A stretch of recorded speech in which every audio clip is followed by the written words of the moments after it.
Então essa próxima atividade é a qual é o sentimento. Nessa próxima atividade vocês vão ver que a gente vai poder explorar muito mais coisa do que a própria psicoeducação das emoções. Mas dentro desse contexto, né, de discussão sobre negação e autoconsciência, o que é realmente interessante é trabalhar, né, essa noção sobre as emoções e de onde vêm, né, algumas emoções, saber nomear e identificar corretamente as nossas próprias emoções, mas também conseguir identificar emoções no outro. Então ela vai trabalhar um pouquinho dessa coisa da flexibilidade cognitiva, né, do entendimento de outras perspectivas diferentes da nossa. Então é uma atividade que pode ser usada com crianças, adolescentes, adultos e idosos. Tá? Então o que acompanha essa atividade? Acompanho 4 tabuleirinhos com as emoções primárias, que é alegria, tristeza, medo e raiva. No verso vem o tabuleirinho para menino, tá bom? Então tem aqui o tabuleirinho menina e tem o tabuleirinho menino. Eu vou deixar aqui, né, no menina, mas tanto faz, tá? Vocês vão ver que é igual, são as mesmas emoções primárias. Acompanho esses cubinhos, que vocês já vão entender a necessidade desses cubinhos. Cartinhas com emoções, tá? Então tem muito mais do que essas que eu tô mostrando aqui, eu só peguei algumas a título de exemplo. Então aqui nas emoções também tem, né, o lado que é vermelho e um lado azul, para ser usado tanto com a menina quanto com o menino, tá bom? Cartinhas com descrição de situações, são, se eu não me engano, 70 situações, tá? Então também dá pra gente pré-selecionar, não precisa trabalhar todas as situações, ou se quiser repetir a atividade, num segundo momento dá para repetir, sem necessariamente trabalhar, né, as mesmas situações. Além, né, do manualzinho explicativo, e aqui no manualzinho também está indicando a categorização correta das emoções, que é o primeiro passo da atividade.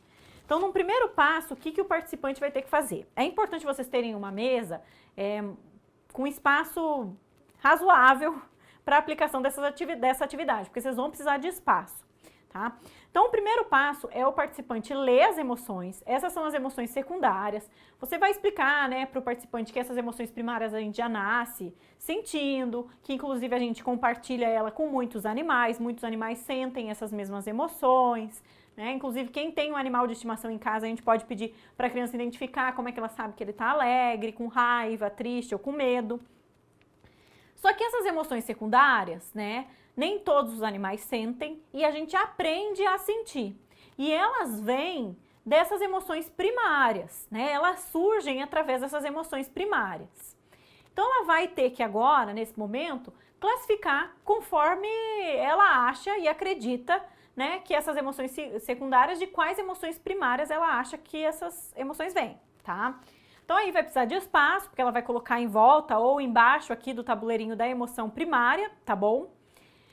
E aí então, depois dela fazer essa seleção, a gente vai discutir. O que é interessante, vocês vão ver que muitas crianças, a alegria é a mais fácil de identificar, mas tem muitas crianças que acabam nomeando, né, essas 3 emoções em especial, né, ou ela vai nomear muita coisa como raiva, ou ela vai nomear muita coisa como medo, ou ela vai nomear muita coisa como tristeza. Né? Você vai ver que há uma dificuldade até de nós, terapeutas, muitas vezes, de identificar apropriadamente as emoções, porque nem todo mundo passou por uma psicoeducação, né, das emoções. Mas só a título aqui de curiosidade para vocês que estão aí em casa saberem, né? Olha como tem algumas que é difícil de identificar. Então, por exemplo, se eu falasse estressado, qual emoção primária vocês classificariam estressado? A maioria vai falar raiva, né? A maioria vai colocar aqui embaixo, né, da raiva essa emoção. Mas na verdade, né, claro, eu não tirei, né, isso da minha cabeça, né, isso foi feito, né, com base na referência da literatura.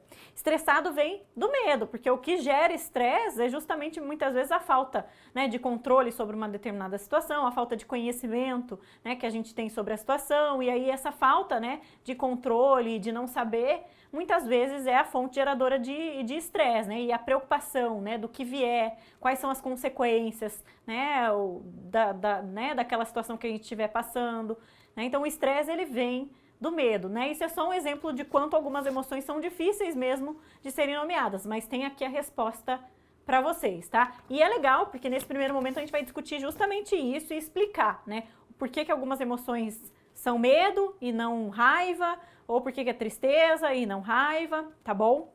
Então, passado esse momento, então as emoções elas já vão estar aqui, por exemplo, todas distribuídas. Então, são 12 emoções secundárias para cada emoção primária, tá? Então, o paciente vai ter colocado todas elas aqui, tá? Para cada uma dessas emoções, então finge que tá tudo aqui separado. Você vai dividir esses cubinhos entre os participantes que estão no jogo. Se tiver um só, você vai entregar todos os cubinhos, mas é interessante se vocês puderem colocar mais gente jogando. Por quê? Porque é legal que ele perceba que outras pessoas podem ter percepções diferentes da dele e nomear emoções diferentes da que ele nomeou, tá? Então, por isso que é interessante jogar em grupo, nem que você, terapeuta, faça parte aí da atividade. E aí, o que você vai fazer então? Então, você vai pedir para ele colocar os cubinhos em uma ou mais emoções, em quantas ele quiser, que ele ache que o personagem da história que você vai ler para ele sentiu. Então, você vai aqui selecionar uma história, tá? E ler para o participante. Então, aqui como exemplo. Karina teve um dia bem ruim na escola.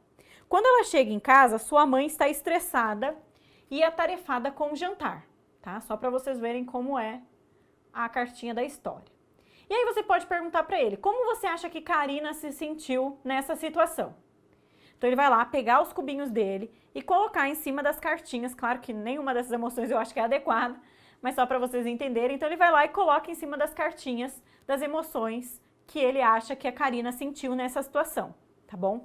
Depois, no final, vocês podem ver que tem aqui um espaço para os cubinhos, né? Depois, ao final, a gente pode colocar, né, aqui para ficar visualmente mais fácil de identificar qual é a principal emoção que a personagem sentiu na história. Ah, então se tiver mais gente jogando, eu achei que no final das contas ela sentiu mais medo do que tristeza. Ah, eu acho que ela sentiu mais tristeza do que medo. Pra gente começar a pensar nessas diferenças de perspectivas, tá? Então é isso. Aqui também tem situações, só para vocês saberem, não só situações que envolvem criança, mãe e filho, mas tem situações de adulto, tá bom? Então é isso. Essa é a qual é o sentimento.